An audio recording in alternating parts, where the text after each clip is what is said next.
I'm going to dance, and so I have to take off this dress and stretch a little. So give me just a few minutes. ちょっと待って。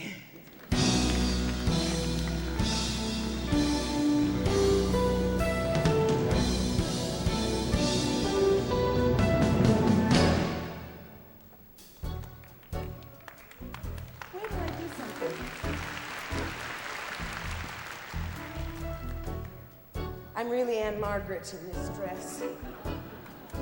You know Anne Margaret here? I feel like Anne Margaret in my leotard. I love Anne Margaret. Anne Margaret's moves. Another move.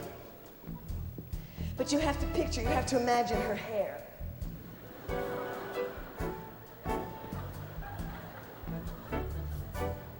I love her. I secretly want to be Anne Margaret. Okay, now I have to warm up. Oh, God. Itai desu. I know someone out there said, I wonder how old she really is. Let me put it this way. Each leg is 27 and a half years old. This one's maybe 37 and a half by now. Okay, now we stretch. This is second position plie. Do a lot of second position plies when you warm up. How many of these have I done in my life? I'll probably be born in second position plie when I come back the next time. It's going to be very difficult on somebody. I started as a dancer when I was 3 years old. My mother took me to a ballet class. I just adored it. I loved the discipline. I loved the poetry of motion. I decided I wanted to be a ballet dancer right then and there for the rest of my life. So I studied very hard. I was ready to go into ballet theater in New York. I went away for a summer vacation. I came back, I had grown 2 inches. I was 5'7". On point in ballet shoes, I was 6'2". There's no one who can partner a ballerina 6'2" unless they're a sequoia tree. So I had to give it up. I had to throw away my toe shoes. And you know, when one door shuts, another door opens. And I began to put on heels, black stockings, and I started to audition for Broadway shows. I began my relationship with Broadway choreographers. Webster's defines choreographer as one who creates dance. We gypsies have our own definitions for those little mothers. The relationship between a choreographer and a dancer is very complicated. It's based almost entirely on pain. We love each other, we need each other. This is my tribute to some of the choreographers that I've worked with. And we're going to do this to a song you'll all recognize, but it will demonstrate how different choreographers interpret the same music. The first one is Bob Fosse.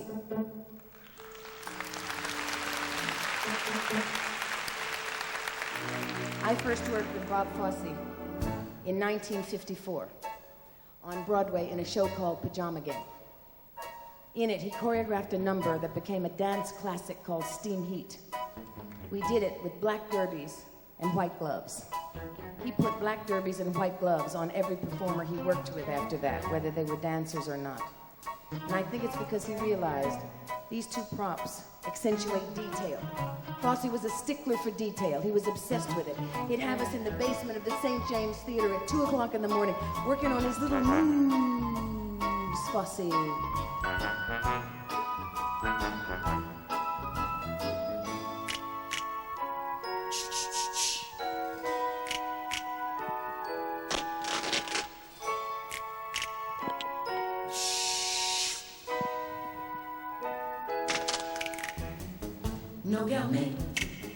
gonna shake 'em.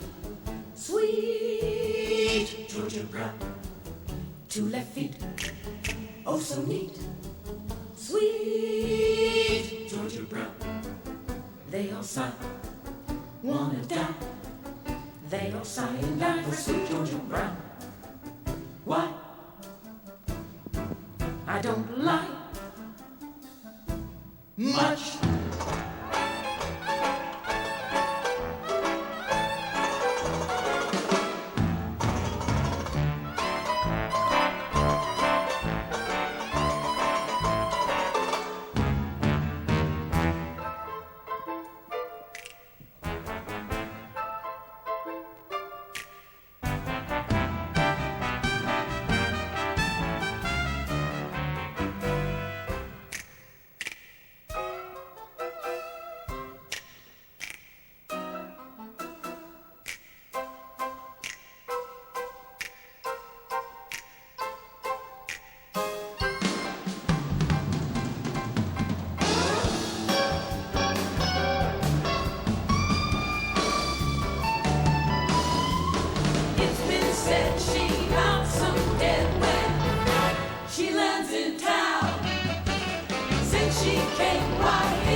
This is the style of Michael Kidd.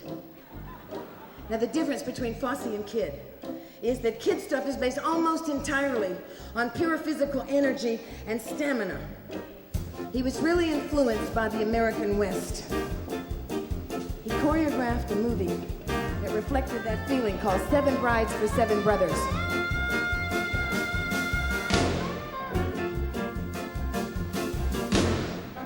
He choreographed a Broadway show I did the movie of called Can Can. You had to be an Olympic champion.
parade.